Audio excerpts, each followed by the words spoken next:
Cloudy with a Chance of Meatballs movie review. So this is another review in my scripted movie review series in which I take a review I wrote 10 years ago on my weblog and try and make a YouTube video out of it for whatever that may or may not be worth. In this case, this is a movie I originally saw in 2010. I missed this movie when it came out because I was in Japan when this came out in 2009. But I was back home in the United States for about a month, and my sister and her husband had a copy of this movie on DVD, and they were really insistent that I see it. Particularly my sister. It was important to her for some reason.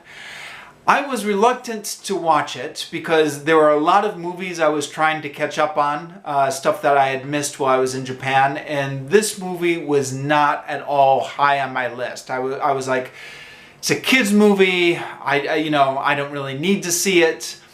But my sister really wanted me to see it, and my brother-in-law also was telling me, he said, it's a kid's movie, but actually there's a lot of funny stuff in there even for adults. And he said that he particularly identified with the protagonist whose father was feeling disappointment in him, but the protagonist eventually found was able to find success on his own terms, even though that's not what his father wanted for him, which is something that's not really aimed at young kids, at least. I mean, obviously that's not aimed at old people per se, but it is aimed at people maybe in their 20s who are finding their way in life at the time.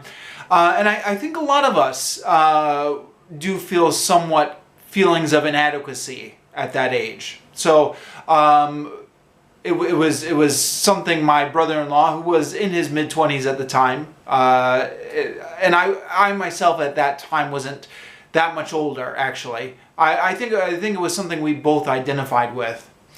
So we watched the movie, and yes, I mean, aside from the themes I just mentioned just now, the humor in this movie was surprisingly good.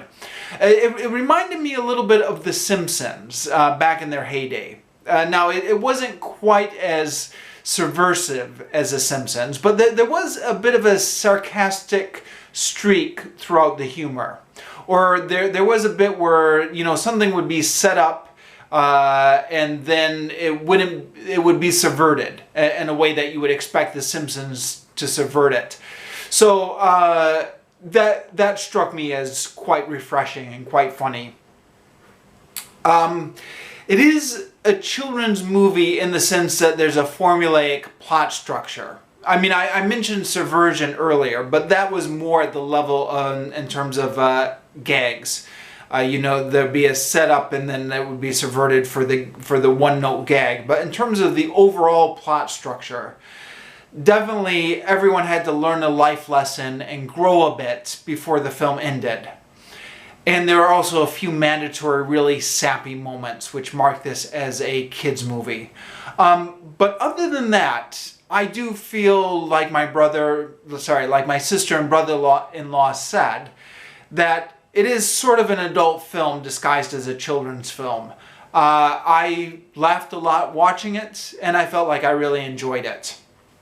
So that's my review that I wrote about this movie 10 years ago. I'm going to make one small addendum to what I wrote 10 years ago, which is, in the years since then, I've had the opportunity to catch this on TV several times. I'll have the TV on, it will be on cable, I'll catch it again, and I found that for whatever reason, it does not hold up to repeat viewings all that well, at least for me.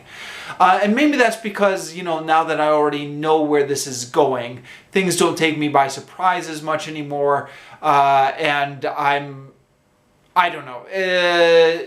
I've found on repeat viewings that I've not quite as much patience for it. And on repeat viewings, I found that it did strike me a little bit as a cliche children's film. But I was very impressed with it the first time I saw it. So, whatever. My review upon first seeing it was very positive, it's somewhat had diminishing returns with each repeat viewing. But I'd still give it a cautious recommendation.